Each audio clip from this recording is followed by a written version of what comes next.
자, 제가 지금 상가에 들어왔습니다. 현장에 들어왔는데 기둥에 둘러싸여 있어요. 온갖 기둥들이 저를 막 감싸고 있습니다. 이 압박감이 상당한데요.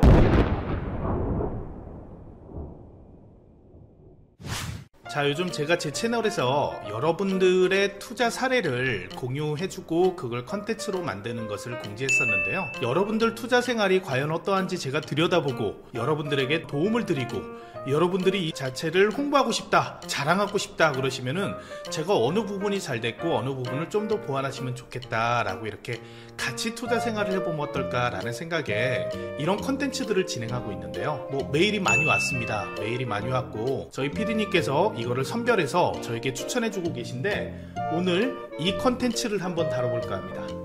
우선 제목이 마음에 들었어요. 화면을 보실까요? 부경꾼 채널 컨텐츠 촬영 신청서입니다. 실패 사례 및 위기에 처해 도움이 필요한 상황이래요. 그래서 한번 사연을 읽어보겠습니다. 안녕하세요 대표님. 저는 유튜브 부경꾼 채널을 예전부터 꾸준히 시청하며 대표님의 남들과 다른 시선으로 부동산을 바라보는 관점과 협상 및 법률을 비롯한 여러 기술 등 많은 도움을 받게 되어 이제는 업로드하면 바로바로 챙겨보게 되었습니다. 많은 도움 주신 점에 감사하게 생각하며 염치 없게 다시 한번 도움을 구하고자 메일을 보내게 되었습니다.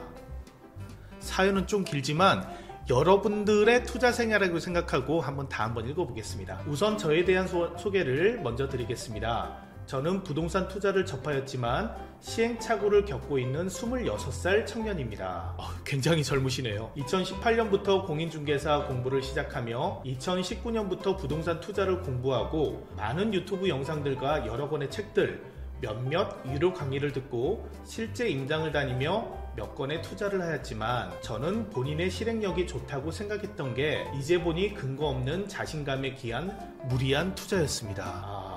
처음부터 자학을 하시네요. 저의 첫 시행착오는 20년 1월 가파른 아파트 가격 상승으로 인한 기회를 포착하고 무리하게 전라남도 무안군에 위치한 남학신도시 오련지구에 건축 중인 푸르지오 아파트의 완공 1년 남은 분양권을 시세 차익을 노리고 매수하였다가 완공 당시 예상과 달리 매매 가격이 보합세였으며 분양 가격이 3억 원이었는데 전세 가격이 2억 원밖에 되지 않아 건설사에게 분양권 잔금마저 납부하지 못하는 처지가 되어 1,000만 원을 낮춘 가격으로 매도하여 3억에 분양받으셨는데 1,000만 원 낮은 가격 2억 9천에 매도하셨대요. 손실을 볼 수밖에 없었습니다. 1,000만 원 손실을 보셨네요. 완공 후 급격한 매도 및 임대 물량으로 인해 시세가 주춤한 거라 여겨 버텨볼 때까지 버텨보자는 심정으로 중도금 대출의 연체이자와 분양권 잔금, 연체이자 및 신용대출의 이자까지 부담하는 상황이기에 손실금은 1,000만 원이 아닌 2천만 원이 넘는 금액이었으며 영끌하셨네요. 모든 걸 영끌하셔서 신용대출하고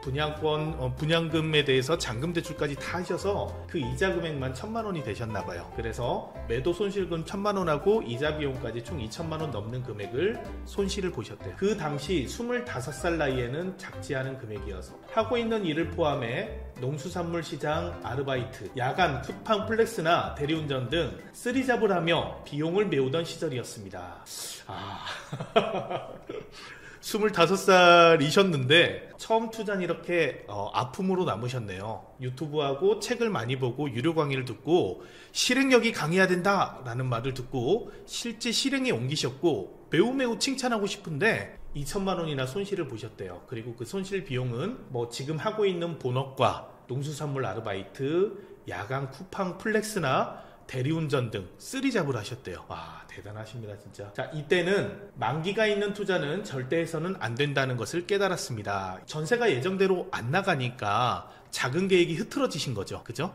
전세가 한 80% 나가겠지라고 예상을 하셨던 것 같은데 3억 분양가에 전세가 2억밖에 안 되니까 자금이 꼬이셨나 봐요. 자, 첫 투자는 상처만이 남았는데요. 그 후 본격적으로 부동산 경매를 공부하여 현재까지 꾸준히 공부하고 있지만 아파트면 아파트, 상가면 상가, 토지면 토지, 경매면 경매 이런 식으로 한 가지 분야만을 꾸준히 공부해도 모자랄 판국에 여러 분야를 완성되지 않은 지식으로 겁없이 뛰어들어 경매에서 2건의 시행착오를 추가로 겪고 있는 상황입니다. 25세 아픔이 한 번 있었는데 지금 또 경매에 2번의 시행착오를 더 겪고 있대요. 또 아픔이래요. 저의 부동산 투자 실패 사례를 공유하여 다른 분들은 저와 같은 실패를 겪지 않길 바라며 또한 저의 어려운 상황을 타개하고자 도움의 손길을 부탁드리겠습니다. 뭐 여기까지 읽고는 끝까지 안 읽어볼 수가 없습니다. 본인의 아픔은 이제 3건이나 되셨어요. 3번이나 실패를 하셨대요. 처음에 아파트 분양권을 잘못 받으셨고, 두 번째, 세 번째는 경매로 실패하셨다는데 그거로 인해서 여러분들은 공유를 해드릴 테니까 이런 실패를 하지 말자 그러시네요. 본론으로 들어가서 두 번째 시행착오는 신탁공매를 통해 낙찰받은 근생빌라였습니다. 근생빌라가 뭔지 아시죠? 공부상 근린생활시설로 되어 있는데 현황상은 주택으로 빌라로 사용하고 있는 걸 근생빌라라고 이야기하죠. 이번 물건을 낙찰받은 이유는 근생 빌라라는 것을 알고 있었지만 일반 빌라보다 훨씬 저렴하다고 생각했고 이 정도의 가격 차이라면 충분히 매도가 가능할 거라 여겨 매수하게 되었습니다. 21년 2월 신탁 공매에 낙찰받고 그해 3월에 월세 계약을 맺어 임대 주고 있었으나 현재 임차인이 일부러 우량하지 않은 부동산에 들어왔는지 의심까지 들게끔 지속적인 월세 미납으로 인해 내용 증명을 발생하여 임대차 계약을 해지한 상황입니다. 2월에 신탁공매를 낙찰받고 3월에 월세 계약을 체결해서 성공적인 투자를 했나라고 생각했는데 임차인이 계속 임차료를 지급하지 않아서 계약을 해지하셨대요. 자, 명도가 완료되면 본 물건을 매각할 계획이나 공인중개사무소를 방문한 결과 요즘 가뜩이나 매매가 잘 이루어지지 않는데 대출마저 나오지 않는 근생빌라는 매도하기 어렵다는 말씀을 들었습니다. 근생빌라는 보통 금융기관에서 담보 목적물로 잡을 수가 없기 때문에 공부상과 현황상이 다르기 때문에 대출이 제한적인 게 현실이죠. 뭐 이금융권이나 아니면은 조금 대부업적으로 돌면은 대출이 50% 정도는 가능하긴 합니다. 자, 두 번째 시행착오의 교훈으로는 많은 사람들이 꺼리는 부동산은 수요층이 매우 얇아 매도하기 어려우며 같은 이유로서 아파트, 빌라, 오피스텔의 가격이 상승함에도 불구하고 근생 빌라만은 가격이 보합이나 하락으로 이어질 수 있다는 깨달음을 얻었습니다. 네, 저도 이전 영상을 통해서 근생빌라의 단점을 이야기해 드리면서 근생빌라는 접근은 쉽게 접근할지 모르나 출구 전략에서 애로점을 겪는다고 말씀드렸는데 아마 제 영상을 안 보셨나봐요. 위에 제 구독자라고 그러셨는데 뭐 일반 시세보단 싸니까 충분히 그렇게 접근할 만하죠. 뭐 근생빌라 이런 시행착오는 누구나 겪을 수 있는 일이다 라고 생각을 합니다. 이건 근생빌라에 대한 시행착오였다 라고 알아주시면 되겠고, 자, 세 번째 시행착오로는 21년 4월 신탁공매를 통해 낙찰받은 1층 상가입니다. 이 상가 역시 위의 근생빌라와 마찬가지로 하자가 있지만 이 하자보다 더 저렴하게만 낙찰받는다면 승산이 있다고 생각하던 시기여서 낙찰을 받았습니다.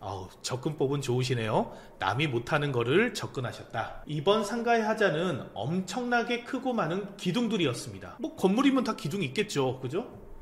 저는 자영업자에 대한 생각을 안 하고 살아서 저렴하게만 임대를 놓는다면 본 물건에 많은 기둥들에도 불구하고 임차인이 들어올 줄 알았지만 그것은 저만의 착각이었습니다. 현재 21년 12월까지 6개월 넘는 기간 동안 공시를 유지하고 있으며 경락자금 대출 이자만 납부하고 있는 상황입니다. 저는 개인적으로 32평의 해당 상가를 세계호실로 분할 및 전기분할, 가스, 상하수도 공사를 하고 요즘 트렌드에 맞춰 배달음식 전문점에 맞는 냉장고, 싱크대, 닥트, 조리 테이블 등을 구비하여 임대를 놓으려고도 생각하였으나 이번에는 여러 번의 시행착오로 인해 낮아진 자신감과 부족해진 자금으로 인해 생각만 하고 실천을 못하고 있는 상황입니다. 자, 이번 부동산 주소에 대해서 이야기해 주셨고요. 물건 번호를 이야기해 주셨어요. 상가 사진을 첨부했다고 하니까 사진은 조금 이따 보도록 하고, 자, 26살 아직 정신적으로 충분히 성숙하다고 표현하기는 어려운 제 나이에 3번의 연속된 시행착오로 인해 이전에 꾸준히 운동하며 책 읽고 자기 개발하며 진취적이고 도전적인 모습은 사라진 지 오래이며 현재는 매 상황에 자신감이 부족하며 자기 자신에 대한 신뢰 역시 떨어진 상태고 운동도 안 하고 매사에 게을러졌습니다. 마음이 아픕니다. 물론 저의 성숙하지 못한 판단과 과도한 행동으로 인해 맺어진 실패지만 현 상황을 타개하고자 도움을 구하고 싶습니다. 저는 지금의 어려움만 타개할 수 있다면 유튜브의 직접적인 출연도 활용하며 대표님의 다양한 관점과 다양한 실전 경험 및 안목이라면 현재 상황을 전화위복시킬 수 있을 거라 확신하여 메일을 드렸습니다. 이전의 밝은 모습을 되찾을 수 있게 도움의 손길 부탁드리겠습니다. 라고 되어 있습니다. 저는 이렇게 용기 내서 메일을 보내주신 걸 매우 감사하게 생각하고요. 본인의 실패했던 사례를 공유함으로 인해서 여러분들을 실패하지 않으셨으면 좋겠다.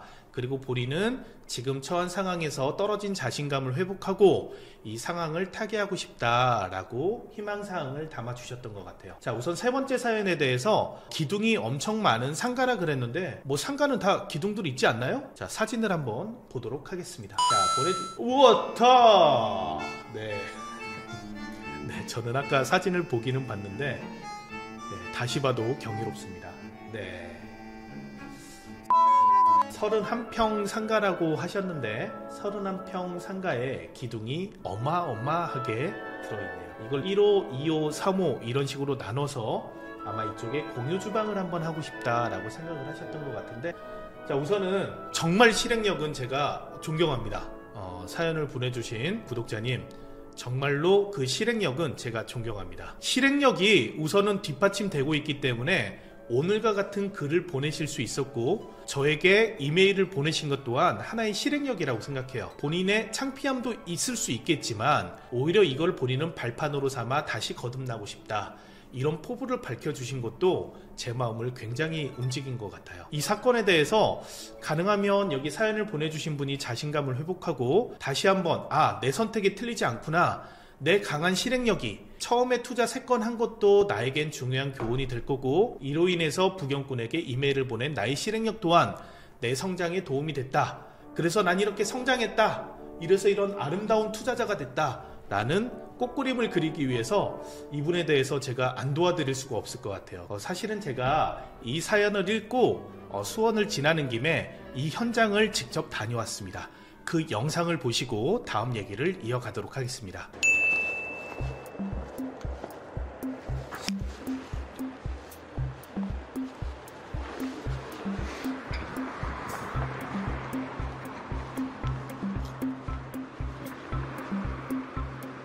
일로 오세요.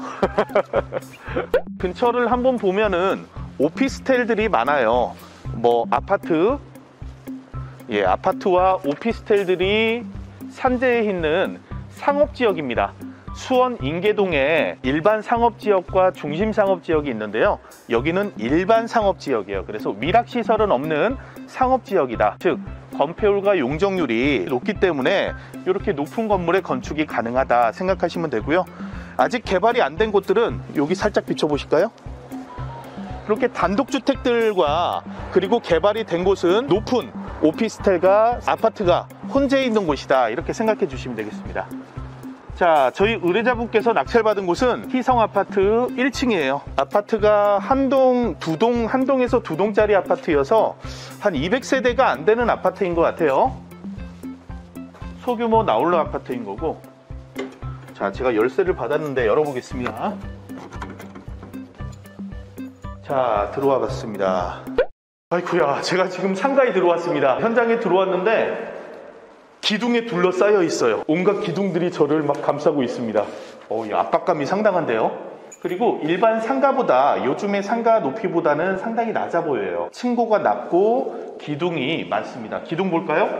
하나, 둘, 셋, 넷, 다섯, 여섯, 일곱, 여덟, 아홉, 열, 열하나, 열둘, 13개. 12개에서 13개 정도 되는 기둥에 둘러싸여 있습니다. 자, 전용 면적이 31.5평 정도인데 31.5평에 기둥이 12개가 있어요. 이거 문제가 있긴 있네요. 기둥도 조그만 기둥이면 말도 안 하겠는데, 기둥도 어마어마하게 큽니다. 그래도 그나마 다행인 거는 일반 경매로 안의 상태를 못 보고 낙찰을 받으셨다 그러면은 더 억울할 수 있는데 기둥이 많은 걸 인지는 하셨대요.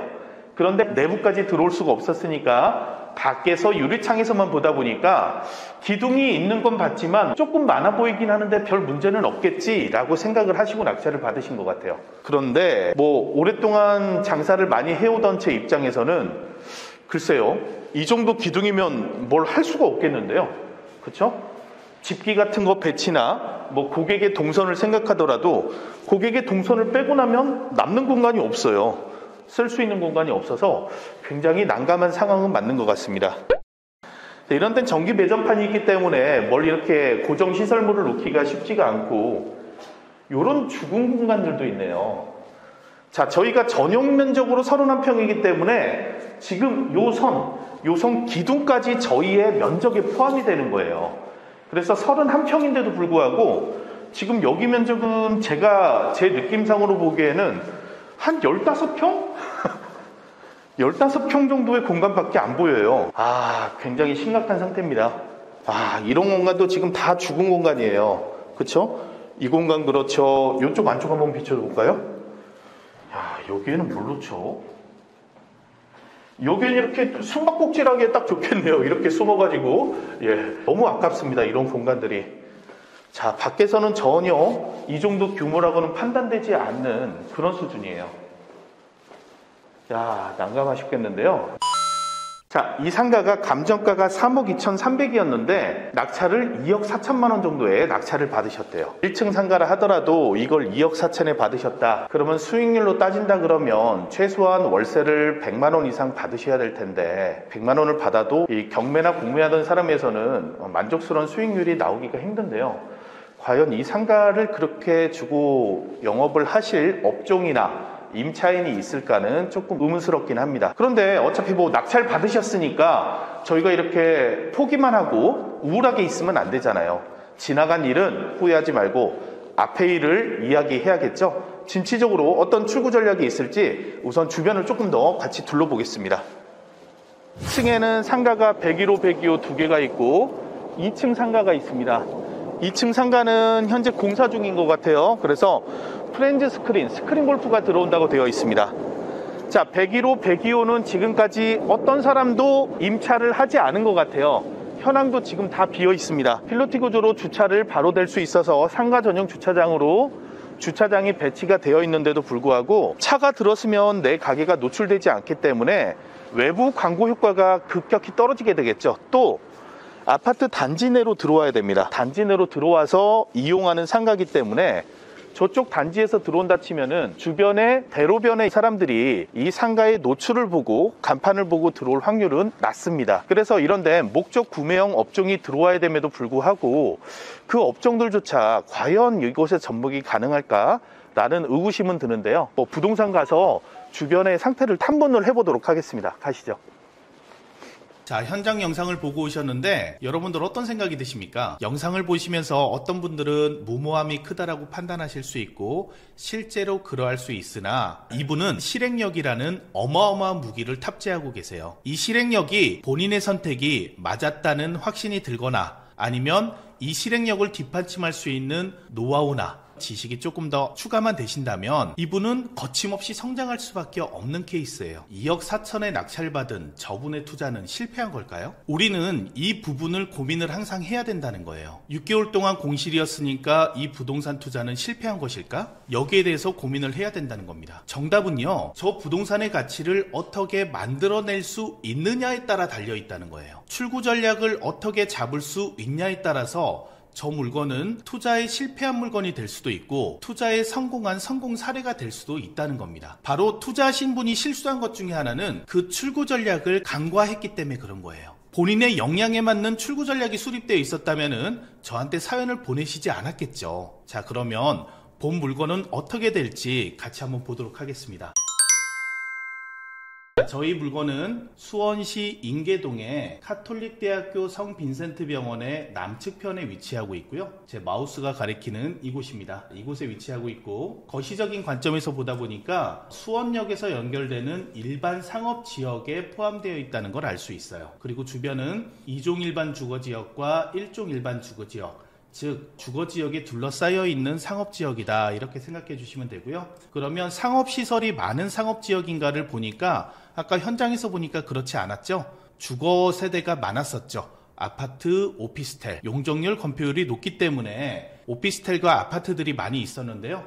자, 그 이유는 바로 아래쪽에 상업시설들이 많이 몰려있는 중심 상업지역이 있기 때문에 그래요. 이쪽으로 이길 수가 없는 거죠. 그래서 주거 기능이 강화가 된 거예요. 이쪽은 수원시청역 근처에서 중심 상업지역으로 되어 있고 유흥시설, 숙박시설들이 밀집되어 있는 인계동 상권이 되죠. 여러분들 뭐 많이 가보셨죠? 인계동 상권은 좋은 상권이니까요. 자, 그래서 우리는 유흥시설 같은 게 없는 일반 상업지역이다 라고 생각을 해주시면 되겠고요. 자, 그리고 이 위치에서 배우 세대가 그러면 2종 일반 주거지역과 1종 일반 주거지역에 둘러싸인 우리의 배우 세대를 보고 싶으면 자, 세대수를 한번 조사해 볼까요? 여기에서 배우 세대를 눌러서 저희의 위치가 요 교시였죠. 저희 중심에서 반경 500m 정도를 그려보니까 약 7,000세대 정도의 배우 세대를 보이고 있다라고 나오고 있습니다. 자, 그래서 7,000세대구나 라고 인정을 하려고 보다 보니 저희의 북쪽으로는 성 빈센트 병원과 나뉘고 있는 대로가 위치해 있고요. 동쪽으로는 대로를 넘어서서 고가차도가 지나고 있습니다. 따라서 대로와 고가차도를 건너서 사람들이 이곳을 오진 않을 거다. 저희의 위치가 상업시설이 많은 곳이라면 사람들이 그 큰 길을 건너서라도 방문할 의사가 있겠지만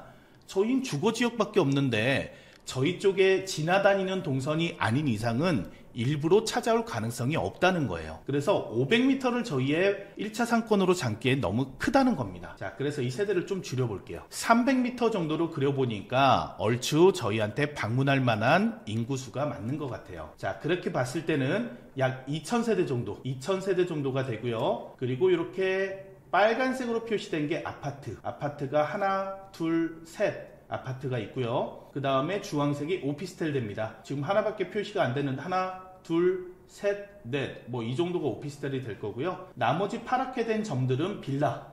빌라가 많이 있네요. 그리고 녹색은 단독주택이 되겠습니다. 자, 세대수를 대충 보니까 아파트가 700세대 정도, 오피스텔이 380세대, 빌라가 480세대, 단독주택이 520세대 정도가 된다고 나오고 있습니다. 그래서 우리는 이 정도 세대를 만족할 만한 업종이 뭐가 있을지 고민해 보면 된다는 거예요. 그러면 어떤 업종인데요? 무슨 업종인지 저는 장사를 안 해봐서 몰라요 라고 이야기할 필요 없어요. 여러분들은 이미 일상 속에서 부동산에서 살고 있고 그 부동산에 맞춰서 여러분들이 소비를 하면서 그 상권을 이용하고 있는 거예요. 여러분들의 경험 속에 접목시키면 된다는 거예요. 여러분들이 살고 있는 아파트 주변에는 몇 세대 정도 되는 아파트의 정문에는 어떤 업종이 위치하고 있지? 이걸 알면 된다는 거예요. 그리고 이게 평소 생활이었다면은 여러분은 이미 전문가라니까요. 상권 공부도 저도 많이 해봤는데 학문적으로 상권을 이야기해 주시는 거 물론 그럴듯합니다만은 일상생활에 맞지 않아요. 대기업이 가지고 있는 상권 정보 분석 프로그램 물론 그 데이터가 평균은 내줄 수 있겠지만 적합하게 꼭 그 업종을 찾아주지는 않더라는 거예요. 오히려 여러분의 경험과 여러분들의 노하우, 여러분들이 겪어왔던 삶이 그 정답을 찾는 데 더 적합하다. 그렇게 생각을 합니다. 그리고 그 업종을 찾아내서만 중요한 게 아니라 그 업종을 누가 어떻게 어떤 마케팅을 가지고 이걸 풀어나갈 수 있느냐 이게 더 중요하다라는 거예요. 그래서 복합적인 요소가 있다라고 생각해 주시면 되고요. 저는 제 관점에서 봤을 때 현장에서 본 물건을 보면서 한 두세 가지 업종이 떠오르긴 했어요. 우선 첫 번째로는 아파트 약 400세대 정도는 우리를 이용할 수밖에 없는 독점적인 지위가 있고 앞쪽에 오피스텔 건물들이 쭉 즐비해 있고 숙박업이 한두 개가 있었고 그리고 대형 병원이 있기 때문에 저는 필요한 수요로 본 게 세탁소가 필요하다고 봤어요. 이거 빨래하는 게 귀찮은 사람들이 많겠는데 그리고 대형 병원이기 때문에 대학병원이기 때문에 장기간 요양을 해야 되는 분들도 많아서 멀리서 오신 분들은 거주하실 곳이 마땅히 없고 인근 숙박업소에서 지내거나 아니면 달방에서 임시로 지내거나 하면서 병간호 하시는 분들도 있을 거기 때문에 세탁을 보조할 수 있는 이런 시설들이 있으면 좋겠다라고 판단이 들었어요. 물론 저희 건물 컨디션상 기둥들이 많이 있기 때문에요. 기둥들 사이에 기계를 넣으면 되잖아요. 기계가 들어갈 수 있는 공간만 확보되면 되기 때문에 기둥이 크게 제약이 안 될 것 같다. 그런데 빨래방만 있는 것보다 오피스텔과 아파트가 있기 때문에 출퇴근할 수 있는 사람들의 드라이 그리고 겨울이나 아니면 계절이 바뀔 때 이런 이불 빨래 같은 거를 보조할 수 있는 세탁 편의점도 같이 있었으면 좋겠다. 자, 현장에서 제가 구상했던 걸 잠깐 도면으로 보신다면 저희의 상가가 이렇게 생겼는데요. 기둥이 이렇게 많죠? 기둥이 이렇게 많은데 이 사이는 세탁 편의점으로, 세탁 편의점이니까 카운터가 이쪽에 하나 들어오면 될 거고요. 카운터에서 물건을 받아서 세탁 편의점은 물건을 접수만 받고 빨래는 외부로 보내는 거죠. 외부로 보내서 대형 공장, 본사 공장에서 세탁을 해서 우리한테 포장을 해서 가져다 주는 거예요. 가져다 준 거를 보관을 할 수 있는 장소만 있으면 되기 때문에 기둥과 기둥 사이를 다 창고식으로 만드는 거예요. 옷걸이식으로 만드는 거죠. 그렇죠?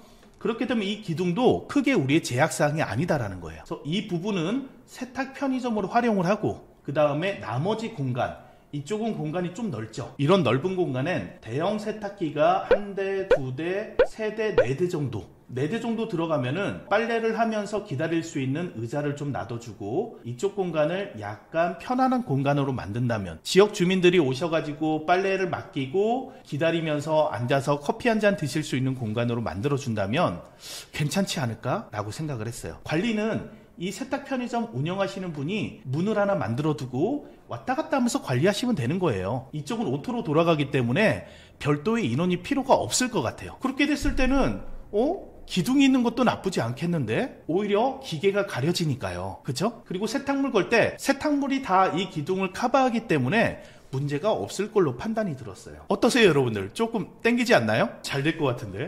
그리고 두 번째로 생각났던 업종은 공유 창고예요. 공유 창고. 좀 낯선 분들도 있겠는데 아까처럼 똑같습니다. 이유는 대형 병원이 있으니까 간병인분이 짐을 싸들고 와서 병원에 놔둬야 되는데 그중에 일부 귀중품도 있을 거고 아니면은 일부 중요한 짐들을 싸오신 것도 있을 거기 때문에 좀 안전한 장소에 맡겨야 될 공간도 필요하겠다. 병원은 좀 불안하잖아요. 자리를 자주 비우니까. 그래서 그런 부분을 좀 커버할 수 있는 공유 창고. 그리고 오피스텔이 있기 때문에 오피스텔에 사시는 분들은 이사도 작고 그리고 집에 냉난방이나 이런 게 좀 부정확한 집들이 많기 때문에요. 귀중품은 안전한 곳에 항온항습이 좀 될 만한 곳에 창고에다 맡기는 경향들이 있어요. 그리고 아파트에 사시는 분들도요. 유부남 분들 제가 다 알고 있습니다. 그 집에 가지고 들어가면 혼날 만한 것들을 보관하시는 취미 활동을 하시는 분들도 계시죠. 뭐 예를 들어 본다면 낚시, 골프채, 낚시채를 새로 샀어요. 충동적으로 샀는데 집에 들어가니까 혼나가지고 갖다 버려! 뭐 이러신 거예요. 아유, 죄송합니다. 제 주변에 그런 사람들이 있다고 하더라고요.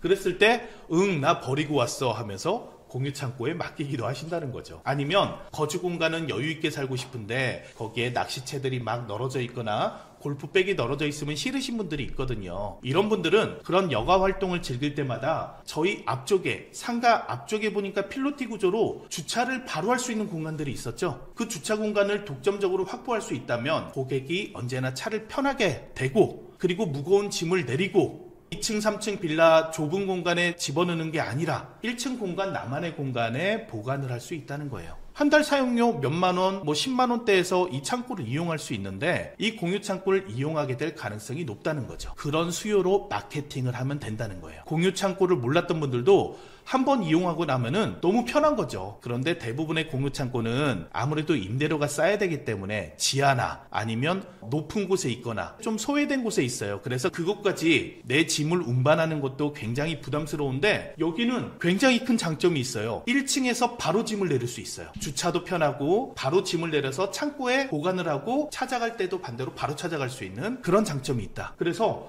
공유 창고로도 괜찮을 것 같아요. 물론 순서는 바뀌었어요. 사연자분께서 세탁 편의점을 노리고 저 상가를 내가 샀거나 아니면 공유 창고를 노리고 사셨다면 사전에 그 단계 검토가 되고 입찰을 하셔서 취득하는 게 맞죠. 그러나 순서는 바뀌었지만 어쨌든 사연자님이 취득하신 이상 저희가 출구 전략을 찾아야 되기 때문에 저는 우선 한 2개 정도 업종을 생각하고 있는데 여러분들께서 또 사연자님 같이 도와주는 마음으로 밑에 댓글에다가 이 정도 상권에 내 경험상 어떤 업종이 잘 되더라. 만화방을 했더니 만화방이 잘 되더라. 아니면 무인 카페를 했더니 저 정도 상권에서도 충분히 수익이 나더라. 이런 사례들을 저한테 좀 보내주셨으면 좋겠어요. 좀 획기적인 아이디어를 댓글에 달아주시면은 저도 여러분들 댓글을 보면서 배우도록 할게요. 그렇게 하고 가장 좋은 방법으로 출구 전략을 찾아서 실행을 해서 사연자분이 다시 한번 힘을 얻고 성공의 길로 나아갈 수 있도록 저희가 힘을 좀 모아주셨으면 좋겠습니다. 사연자분의 결과에 대해서 어떤 업종을 접목해서 어떻게 됐다라고 여러분들께 추후에 공개하는 시간을 더 갖도록 해서 여러분들도 본 사례를 통해서 조금 더 성장하실 수 있도록 저도 노력하도록 하겠습니다.